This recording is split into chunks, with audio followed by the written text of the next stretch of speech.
qu'est-ce que l'Amazonie et est-ce que c'est une forêt si vierge qu'on le dit? Enfin, De vierge, à vrai dire, c'est l'esprit plutôt des gens qui imaginent l'Amazonie qui est souvent un peu trop vierge, parce qu'ils connaissent pas. On parle jamais de l'Amazonie en France.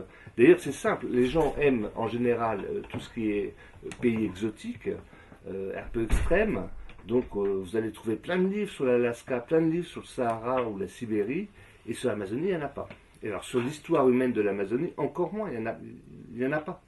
Donc on sait peu de choses sur l'Amazonie, et les scientifiques aussi, parce que les scientifiques vont plutôt dans des endroits un peu glorieux. L'Amazonie est quand même pas une terre facile, donc il y a peu de gens qui vont travailler là-bas. Et on garde les mêmes mythes depuis 500 ans sur l'Amazonie, et donc on est nourri de ça, et les gens ne connaissent pas vraiment l'Amazonie pour ce qu'elle est. En réalité, l'Amazonie est la plus grande forêt tropicale du monde, avec 7 millions de kilomètres carrés. Mais ce n'est pas qu'une forêt. Moi, j'ai tendance à dire que ce n'est pas une forêt. Si, c'est une forêt en grande partie, mais il y a toutes sortes de paysages.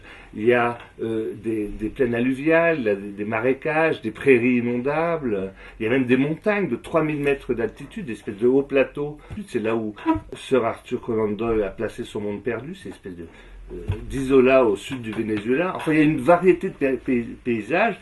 Et depuis quelques années, les scientifiques ont découvert qu'il y avait une extrême biodiversité des plantes et des animaux. Donc, pourquoi dire qu'elle n'est pas vierge? Parce que, en parallèle, en corollaire de cette biodiversité, il y a aussi une ethnodiversité très importante. Imaginons en Europe, enfin, territoire à peu près égal à l'Amazonie, on parle quoi? On parle une trentaine de langues, il y a 5 familles linguistiques. En Amazonie, actuellement, malgré une dépopulation très forte, on parle encore 250 langues qui appartiennent à 80 familles linguistiques. On est aussi dans une multiplicité, une fertilité incroyable d'hommes, de cultures différentes.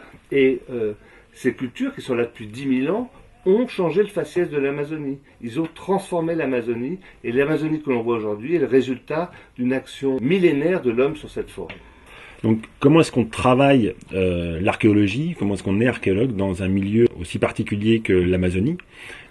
Alors, archéologue en Amazonie, au départ, c'était un peu un challenge, parce que quand j'ai commencé il y a plus de 30 ans, on était très peu sur le terrain, et basiquement, les quelques archéologues qui avaient là-bas fouillaient par les techniques qu'on appelle de la cabine téléphonique, c'est-à-dire qu'ils faisaient un trou d'1 mètre sur 1 mètre sur 1 mètre, ils allaient dans le fond et ils regardaient les différentes couches qui se superposaient, la plus profonde étant la plus ancienne, et la plus haute, supérieure, étant la plus récente.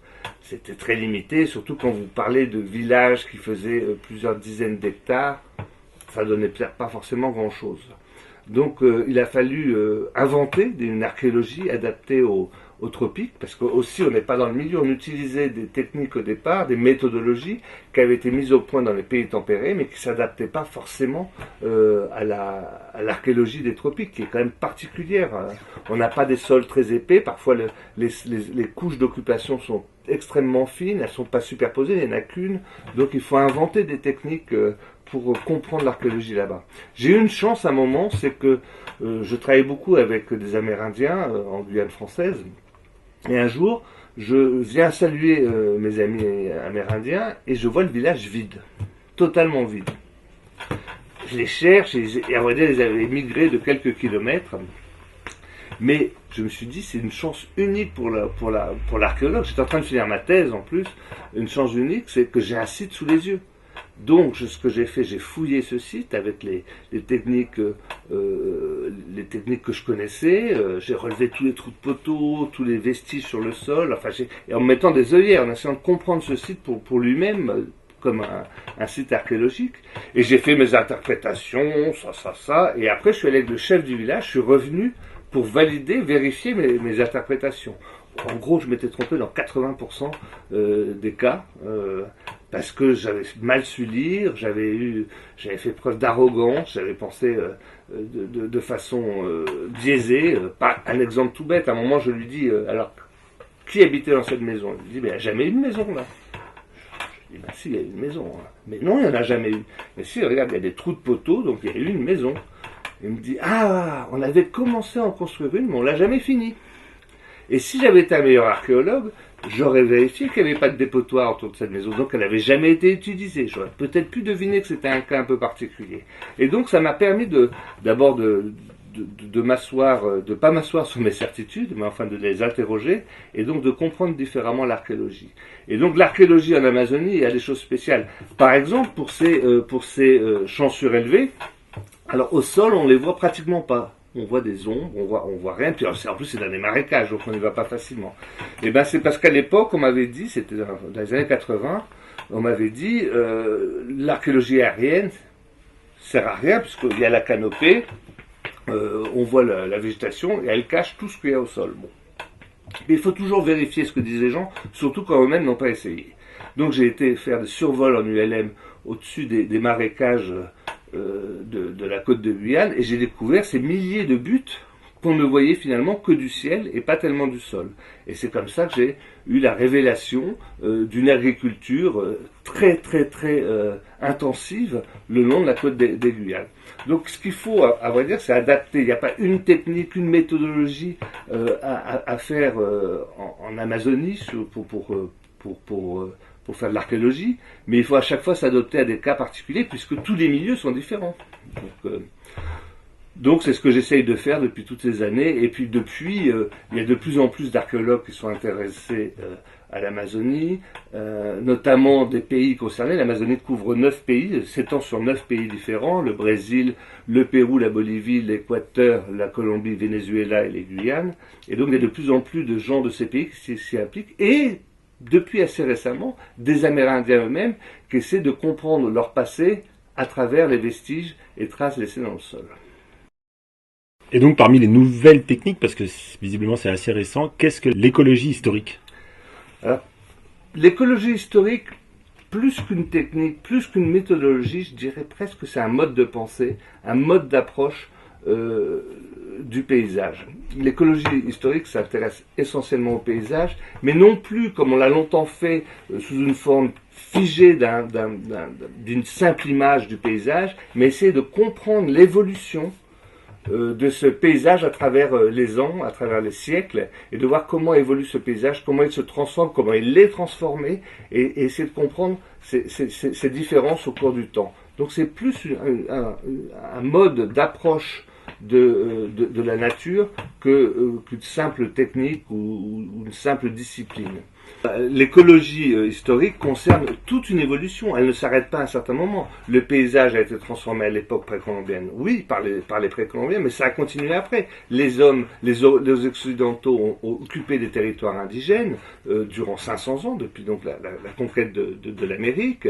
Il y a eu des polders faits par les Hollandais, après il y a eu des buttes, des petites buttes faites par les créoles, et de nos jours, les Haïtiens cultivent aussi sous forme de champs surélevés, mais alors les champs surélevés ne sont pas de tradition amérindienne dans ce cas-là, mais de tradition africaine. C'est une technique qu'ils ont importée avec eux, qu'ils ont gardée en Haïti, on cultive encore sur champs surélevés, non pas comme un héritage amérindien, mais comme un héritage africain.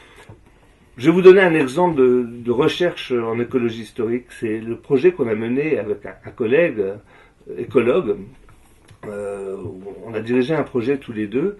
Il s'appelle Dol McKay, à l'université de Montpellier, et on a été, lui en tant qu'écologue et moi en tant qu'archéologue, on a convoqué des disciplines. On était 23 scientifiques dans les savanes guyanaises, perdus dans les savanes, à travailler sur les champs surélevés pendant plusieurs années. Il y avait des archéobotanistes, des pédologues, des anthropologues, des spécialistes des vers de terre. Enfin, il y avait toutes sortes de spécialistes qui sont venus, et on a conçu une problématique commune qui réunissait un peu tous nos questionnements à chacun, et chacun d'entre nous, avec sa propre méthodologie, ses propres outils, a apporté des éléments de réponse à cette problématique commune. Donc on a vraiment travaillé chacun sous sa forme, dans sa spécialité, mais pour participer à une problématique commune. Alors par exemple, on a pu préciser énormément de choses sur les champs surélevés. Je vais donner un simple exemple. Quand je les ai survolés en ULM, il y a 30 ans, ces champs surélevés m'ont paru extrêmement neufs. Alors qu'ils ont 800 ans d'âge. Ils ont été abandonnés il y a 700, 800 ans par les Amérindiens.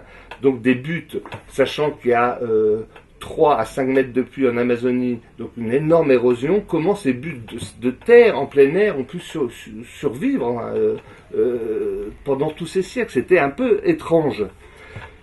Et à vrai dire, la réponse est assez stupéfiante, puisque mon ami écologue s'est rendu compte que beaucoup de ces buttes étaient colonisées par des fourmis champignonistes. Alors c'est quoi une fourmi champignoniste? En gros, c'est la marabunta, la fameuse marabunta des films hollywoodiens, mais qui ne découpe pas les hommes, mais les feuilles des arbres.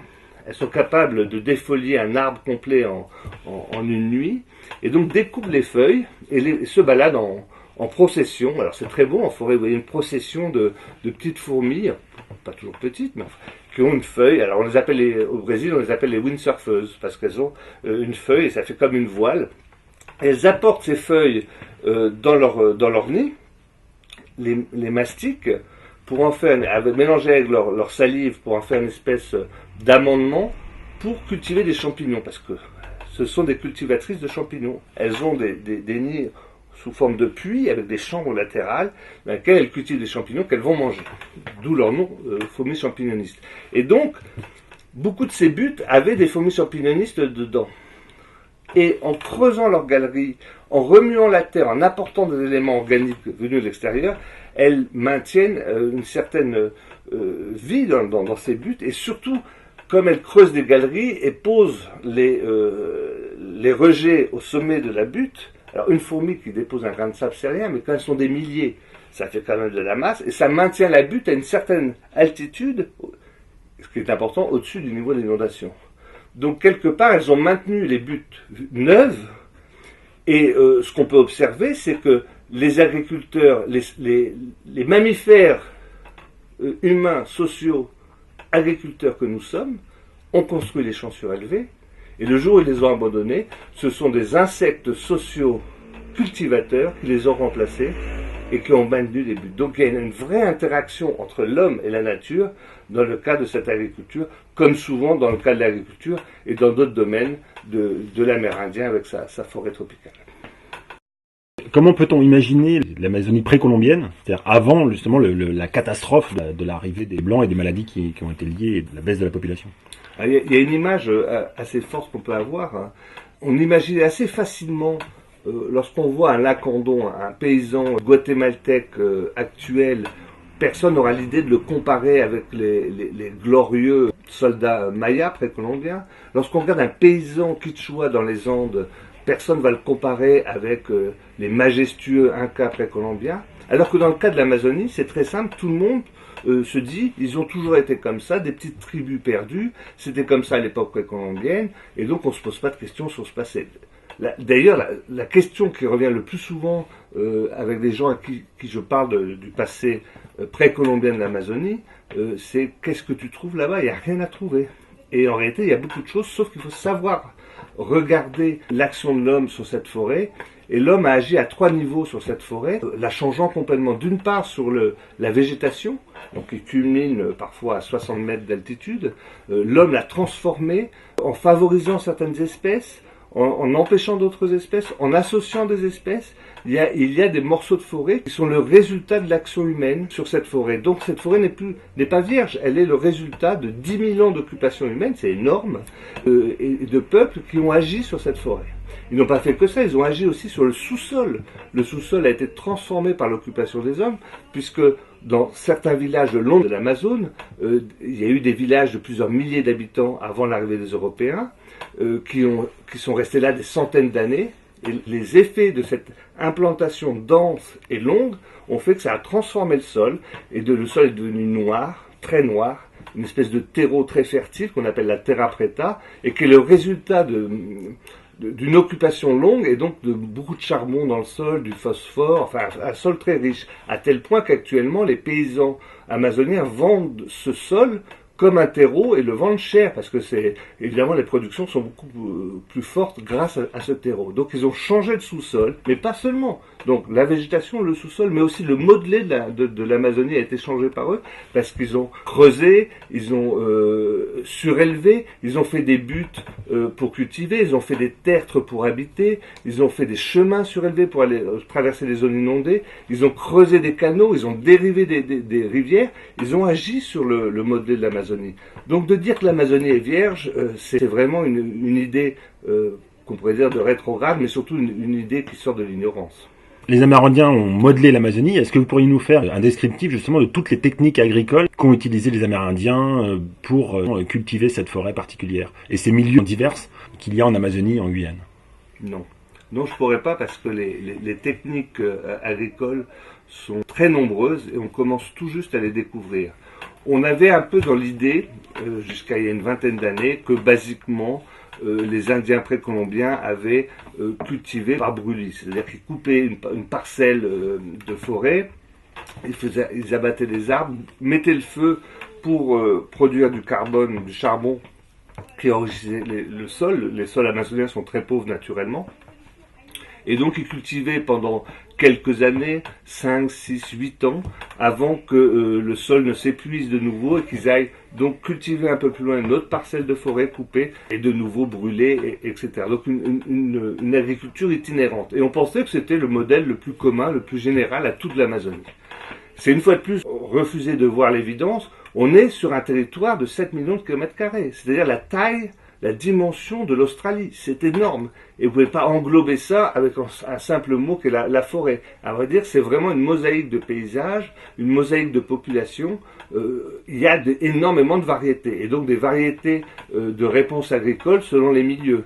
La plus simple consiste à, lorsqu'on mange un fruit, à rejeter les noyaux, sachant que quand on repassera au même endroit, un jour on aura des fruits qu'on repasse dans 6 mois, dans 1 an ou dans 10 ans, on sait qu'on a planté des fruits à tel endroit. C'est ce qu'ont dû faire les premiers chasseurs-cueilleurs, mais ce que continuent à faire encore les Indiens de nos jours. Si vous regardez le long des chemins qui partent des villages amérindiens, vous avez des dizaines, des centaines de plantes utiles à l'homme qui ont été plantées. D'ailleurs, les plus grands dissémineurs de plantes sont les enfants qui passent leur temps à manger des fruits et à recracher des noyaux un peu partout dans la forêt. Bon, ça c'est la technique la plus simple, mais il y en a d'autres. Il y a par exemple la várzea, qui est intéressante. La várzea, c'est la plaine alluviale, notamment le long des grands fleuves amazoniens, et chaque année, lors des crues, l'Amazone charrie des millions de tonnes de sédiments très fertiles arrachés aux Andes et les dépose lors des basses eaux.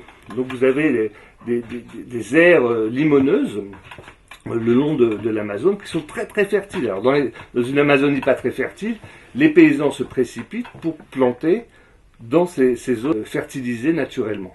Bon, alors c'est une agriculture un peu dangereuse. La montée des eaux ne prévient pas et d'un jour à l'autre, on peut se retrouver avec toutes ces plantations complètement inondées par une montée des eaux subite. Mais en revanche, on a une récolte extrêmement forte.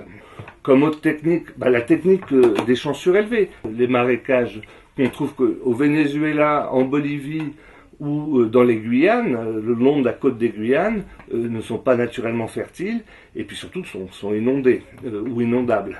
Et donc les Amérindiens ont construit des buttes de 1 mètre à 4-5 mètres de diamètre, voire des dizaines de mètres, au-dessus du niveau d'inondation pour pouvoir cultiver dans des sols qui sont plus fertiles que les sols sous forêt.